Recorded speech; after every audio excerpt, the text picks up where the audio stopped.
And she said, I'm Michael Muhammad. I'm your brother. That's right.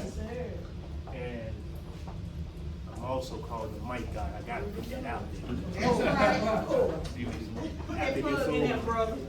after it's over, if you want to know why they call me the MicGod, no, just ask. It's all right. It's gonna be good, right? But I want to deal with the community and mental health. Right? So when we deal with mental health, especially in the black community, especially black men, we don't want to talk about mental health. Right. We don't want to see no therapist.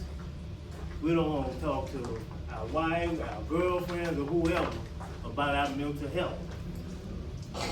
But there's this thing called Non Combat PTSD, post-traumatic stress disorder. Why is it called non-combatant? Well, when you hear PTSD, everybody think about the military. Everybody think about Uncle Ray that you say he's shell shocked. Yeah. You know what I'm saying? He came back from Vietnam and he hear a car pipe, boom, he jump on the ground. You say he's shell shocked. Well, he got PTSD. And that's what we think when we hear PTSD. But we don't know that in our own communities, That's right. we suffer from PTSD, non-combatant PTSD. Sir. Right? Sir. Me, myself, I was a military police correctional officer in the United States Army. Yes, sir. I'm diagnosed with non-combative post-traumatic stress disorder. Yes, sir. That means there were things, I worked in the largest military prison in the United States called the USDB. There were things that I saw working in the prison. There's things that took place even with me from working inside the prison that I was diagnosed with non-combative post-traumatic stress disorder. Right. So what I've been through and what goes on in the community, we're gonna deal with a little bit today. I ain't gonna be long, but I am gonna be strong. That's Right? right. And so when we deal with studying, there's a saying, the ultimate ignorance is the rejection of something you know nothing about and refuse to study or get the information. That's right. Death is a major stress. Death is a major stressor in the black community, along with racism, poverty, violence, health disparities, systematic inequality, and interact with each other, how we interact with each other. So one of the major stressors is death. Violent, unnerving sights and sounds. PTSD triggers. Triggers are things inside a person's mind or things that happen outside a person that reminds them of a past trauma and spark strong emotion. External triggers are loud noises, fireworks, gunshots, sirens, slamming doors. Now, in the black community, we know, especially if we drive, That's right. if we hear a siren, we get stressed. Yes. We slow down. We looking. If the police pass by, whoo, no, I thought you were gonna pull me. Huh? Even when a fire truck come through, as long as we hear them sounds, what take place? We start stressing out. Not only when we see a police officer pull somebody over, we start stressing. Right. Especially for a black person. Oh man, they gonna kill him. Even when we watch movies, even when we see the news, that sparks a stress in us. Especially when they report what's going on with somebody black in our community. That's right. Violent, unnerving sights and sounds. Flight and gun violence and trauma together. We hear gunshots in the neighborhood. First thing we do, we start stressing out. If it's close to our apartments, to our home, we ready to duck down. You know, back in the day, they used to say, get in the tub. So a tub gonna stop a bullet, huh? Okay. So there's unnerving sights and sounds. When we see one of us get arrested, when we see the police pull us over, when we see them beating us, we start stressing because we can feel the pain of each other. Yes. PTS triggers. Triggers are the things inside a person's mind. That means you think about something that's going on and you start worrying. Anybody know what worrying means? What is worrying? Worrying to me is when you go through a specific situation or a previous situation in your life and you just think about it, or when certain things happen, or when you see certain things happen. Just it can be the slightest thing, and it causes you to just worry, like it causes you to stress over it. Right. You won't stop talking about it. That's right. Until you feel like you got your point across. So worrying is a part of stress. That's But stress. worrying is when you think about things in your mind that could happen and you respond to it like it already happened. Right. Huh? Lord, I ain't gonna call no names. Lord, I gotta do this presentation today. Teach, brother. Tell the truth. I hope I don't get up there and then Come on, let's I'm gonna be honest. I was kind of so worried. I forgot my clicker. I left the microphones at the house, and my wife said, "You got everything?" I said, "Yeah, I put everything in the bag." Evidently, I didn't bring all the bags. Yeah, so that's what worrying, but that becomes stress. So triggers are when, let's say, me myself personally, being somebody that's diagnosed with non-combatant post-traumatic stress disorder. When I get in a large group, I have to use what is called coping skills. Because if I don't, I gotta tell myself everything gonna be all right. Sit here, I watch the doors. They be thinking I'm on FOI posts all the time because I look around, you know. But let's say somebody start arguing, it triggers me because inmates arguing and fighting. That's right. Somebody getting shanked. So my mind automatically, when I hear somebody fighting or arguing, it triggers me. And so now I gotta start figuring out how to shake that thought. When the person mind or things that happen outside a person internal trigger thoughts, feelings, sensations, sudden fear, anger, or sadness, memories, flashback, or nightmare, feelings of being trapped, powerless, or isolated, stress or fatigue that lower emotional resilience. How many of y'all suffer from some of those things? You be honest with yourself, right? And see, it starts with the self. That's right, brother. And every month, this was in 2021, someone either I or one of my children knew became a victim of a survivor of gun violence. You can't go through that type of year my family did without it changing you. As a leader of the North Carolina Moms Demand Action Chapter, I do everything I can to educate people about the reality of gun violence in the United States. Every month, an average of 76 women in the U.S. are shot and killed by an intimate partner, and many more are shot and wounded. Now just think, in your home, your family members, and everything, when they arguing and fighting, these babies are affected by it. That's right. That's right. That's right. When somebody is killed, these babies are affected by it. That's right. Our elders are affected by it. That's right. Triggers can cause the body and brain to react as though the trauma is happening again. Fight, flight, or freeze. You know, and I seen TikTok videos and everything. Somebody be running, you don't even know what they running for. Yeah. They run by you, That's right, brother. you start running yourself. Why? Because you get triggered. Fight, flight, or you freeze. This leads to intense anxiety, panic, flashback, or disassociation. You don't want to be around nobody. You be doing all right. Then something happened to trigger you. You don't want to be around nobody.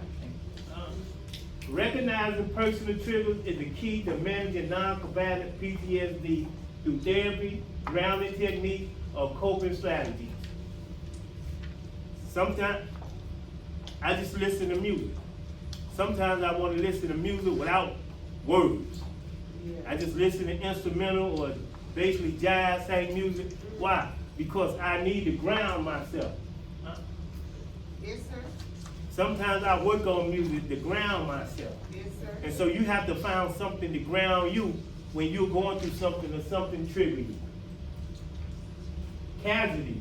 Our youth and elders are often the main casualties. What they see and hear matters. Witnessing shootings, sirens, or even hearing adults retail violent events and stories can act as triggers for fear stress. You know we do it around our children. Child, Ray, you done got locked up. And you ain't thinking your child here about her uncle getting locked up. Right. Lord, they done killed man. The baby don't know what's going on. They confused. So now they see you talking about things, they become the casualties of that because they wondering what's going on. Yes, sir. Our babies suffer, some of them, from non-combative post-traumatic stress disorder. Yes, sir. You know when I got kids, children, don't say kids, my wife be like, a kid is a goat, a baby is a goat. That's right. And so, let me switch that, because that's a trigger for my wife. Children, babies, they suffer from non-combative post-traumatic stress disorder, and we don't even know it. Why? Because when something go down, we don't talk to them. We just see behavior changes, and with them behavior changes, we just think they acting up. There was a man on a subway, and he had his children, and his children were jumping around and running, and the man wasn't saying anything to him. So the people on the train was like, why don't you get you babies? And the man said, their mama just died. We just left the hospital.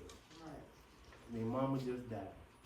And they ain't never acted like this before.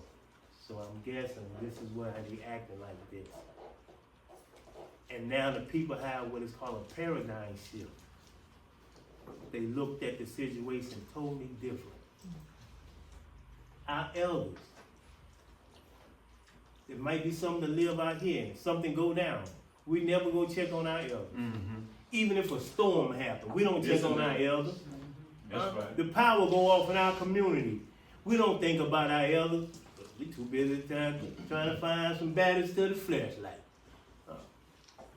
But they suffering from non-combative post-traumatic stress disorder, and nobody take the time to say, how you doing today, Miss Margaret? Come on. Yes, sir. Let me go by and check on Mr. Leroy. Right. Family loss hits deep. Losing a loved one, especially through violence, can make a child feel unsafe, abandoned, or constantly on guard. When the media shows school shootings, or even when it takes place in our school, how do you think it affects our youth? You don't think our babies, when they see that, now they got to go to school the next day? Or they hear Marlboro County had a lockdown because an active shooter is in the area. We see it on the news and we start stressing. And our babies at the school, now we figuring out, do I go down there because we don't know where the shooter at? Right. Or do I call everybody calling the school so you can't get through? When our youth experience death, how do the young children deal with grief? Right. This is an age breakdown. Toddlers 0 to 3 years, they don't, I put don't twice, I'll correct them. All right, brother. Go That's ahead. right. They don't understand permanency. They may notice the absence of a person and react with clinginess, irritability, or changes in sleep and appetite. And you don't even know when you see your baby going through that. Right. They still be asking, where Aunt Cookie at? And you tell them she going to be with the Lord. And that baby don't understand nothing you saying. Right. She just know my auntie that played with me yesterday ain't playing with me today. Preschoolers, 3 to 5 years. They may see death as temporary or reversible, like in cartoons. They might repeatedly ask questions, when is mommy coming back? All of us have seen that in our community. Yes, sir.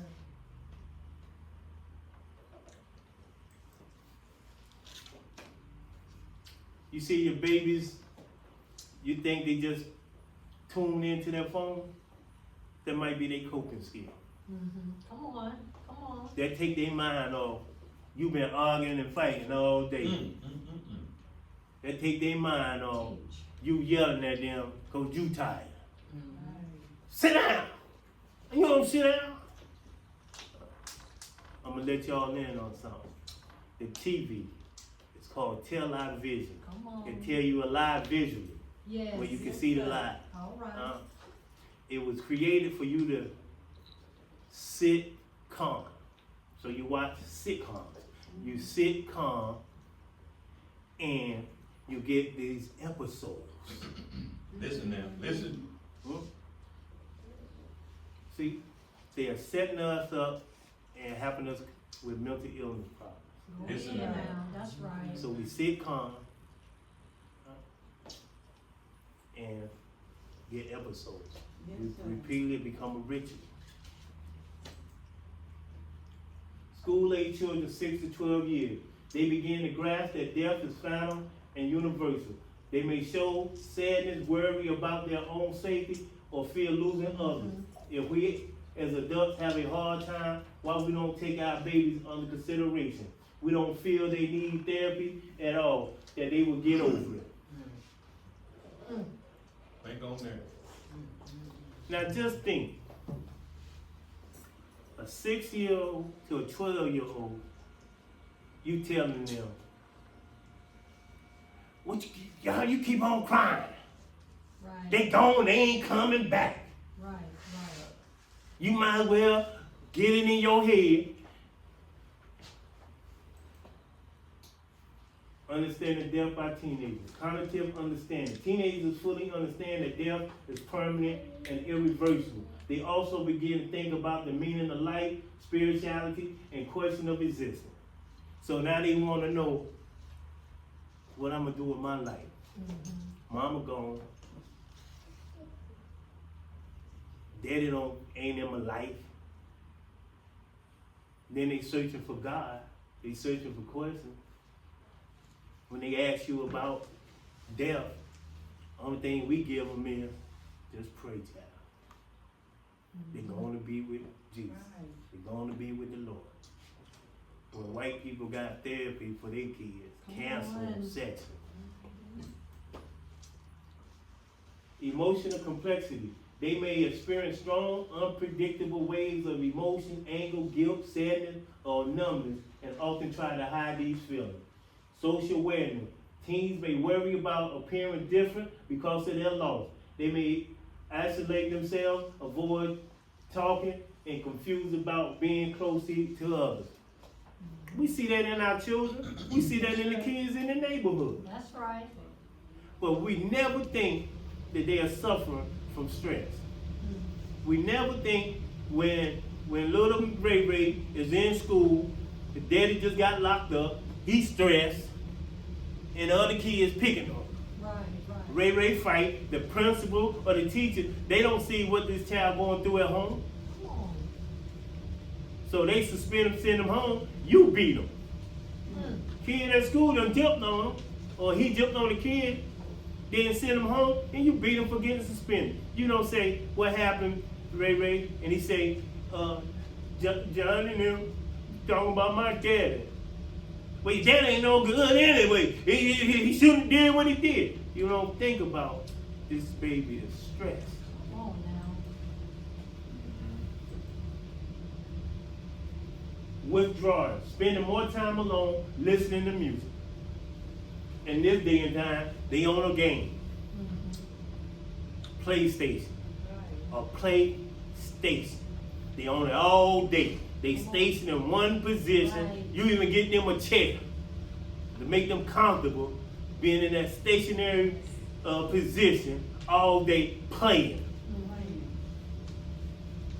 acting out, risky behavior, aggression, or breaking rules as an outlet for pain. Why you think our babies smoke weed? Come on, teach, brother, now. Marijuana is a key drug with the black youth now. And you don't even know that the marijuana that they smoke now is totally different from the marijuana they were smoking back in the day. You don't know that scientists, that the government has scientists that go in the laboratory because crack was destroying not only the black community, but it was destroying the white community and was causing them more money to medicate all these people, especially their white kids. And so they had their scientists to create something that will render black people docile. Yes. So the marijuana, when you can smoke it with your white friend, it's gonna affect the white friend totally different than it affect you. Yes. Because they study us and they study our genetics, they study our genes, Yes. and then they go in and they create medicines and they create things that when you hit that blunt, and notice the word blunt means stupid. Right. You hit the blunt and you respond totally different. You ain't trying to hear nothing, you ain't trying to do nothing. You see, and I used to smoke weed, but we call them joints. They was like this. They don't they smoke the day. Right. But we call them reefer. And 5 of us could smoke a joint, and then don't even want no more. We smoke past a joint, you be like, I'm good. Right. Yeah, I'm good, son. Then you start forgetting everything. But the weed they smoke now affects them totally different Yes. because they went in there and they changed the THC balance of it. That's right. And so your baby will smoke about 5 blunts in an hour. He's smoking one and rolling one. I got nephews, that's why I know. Yes, sir. Yes, sir. Playing now. Silence, reluctance to talk about grief with adults while opening up to peers. See, they start hitting their homeboys. They start hitting the homegirls. You see them joining gangs and everything. Why? Because they can't talk to you. You ask the average person, they say, why you joining a gang? Because they family. Right. And they spend more time in the streets than they spend in the house. Right. Strong emotion, anger at God, the world, family member, or even the person who died, or if someone killed, at the ones that may have caused the death. I can bear witness to that. My father was killed when I was 5 years old. I grew up hating the man that killed my father. I didn't even know who he was. And I was mad with my dad for putting himself in a situation where he was killed.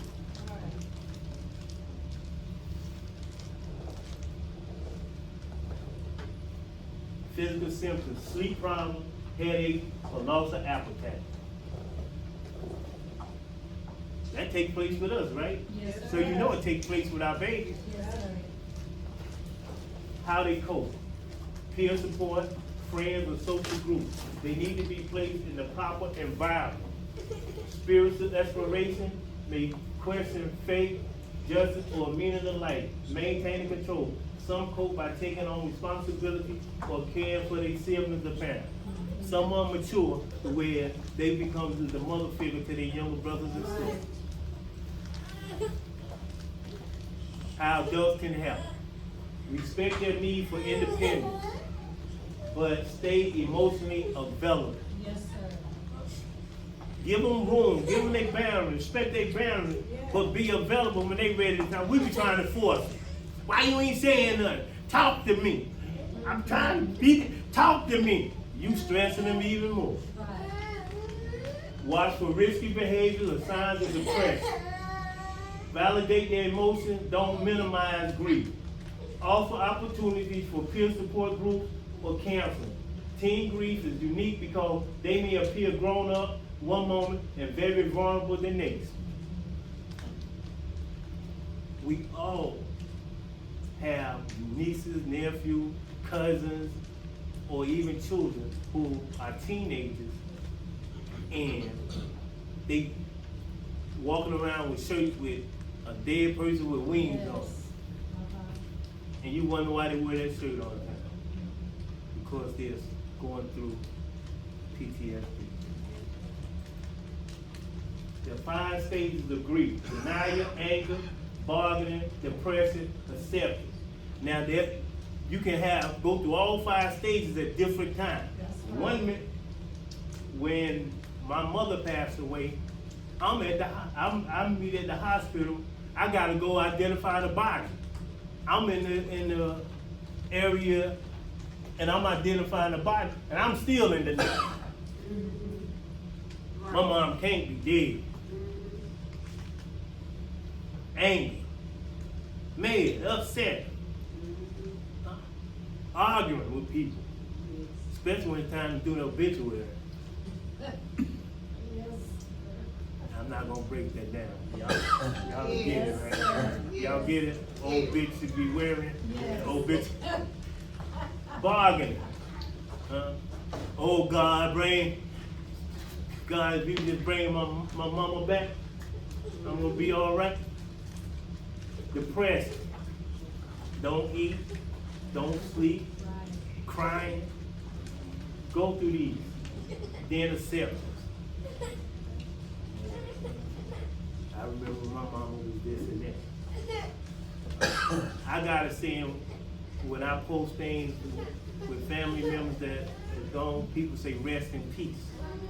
I say rest in me so I can rest in peace. Oh, yeah. Yes, sir. Because they already resting in peace. I'm the one that's going through it. So rest in me. Why? Because the Bible says, no, you're not that the kingdom of heaven is within you.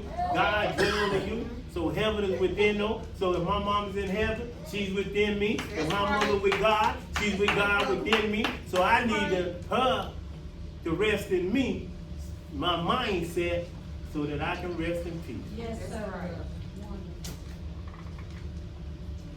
Denial at first might not believe the person is really gone. Anger, why did this happen? Bargaining, if only. Depression, feeling of being so sad. Acceptance, I will always love them. Remember to always follow up.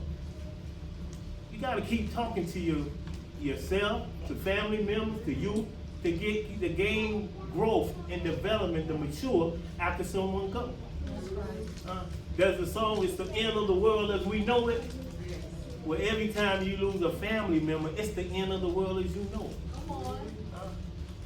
I lost my brother, it was the end of the world as I know it. Because I didn't know a world without him being there. Right. Come on, teach. The stages of grief doesn't mean that someone will get to a point where they are good. Grief is a process and not a destination. This is why we open with triggers, because something can trigger them or you at any time where you relieve everything.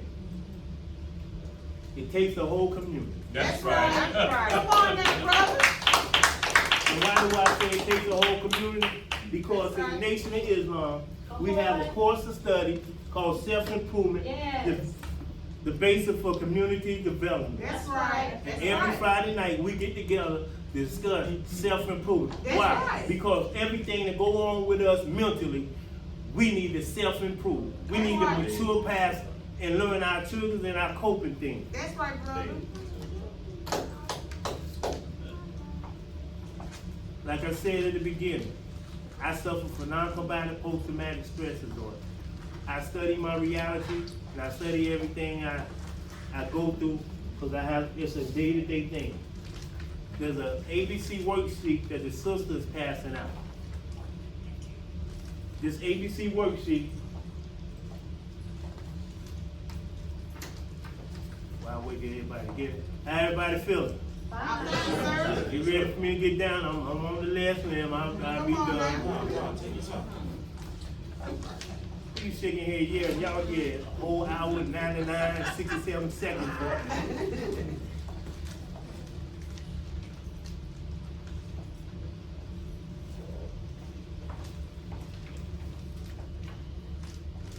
When we deal with cognitive processing therapy for PTSD or cognitive behavior therapy, if you do a peer group, they have what is called an ABC worksheet. If you look, A is an activating event. Something happened. B, belief and stuck points. I tell myself something. See consequences. I feel something. You have to ask yourself, once something happens, is what you telling yourself just in your mind? Or is it a reality? Right. Because that's where you get stuck at. Yes. My mom gone, I can't live without. That's in my head. Yes. And then if I get stuck there, then I get depressed and my life start going down. Right, yes, sir. That's right. Consequences. I feel something. We can feel anger. We can feel pain, loneliness. There's something we feel. Once we understand what I'm feeling, then I know how to handle everything that I'm going through. So, study the worksheet. We all got Google, Yep. Chat, GPT, AI, Elemental P. We have everything now that you can follow up on these things. I Yes, want to sir. thank y'all for listening. Thank if you, I brother. took too much time, blame it on my, what's the saying, sister? Blame it on Not my my, head, not my not my heart. heart. That's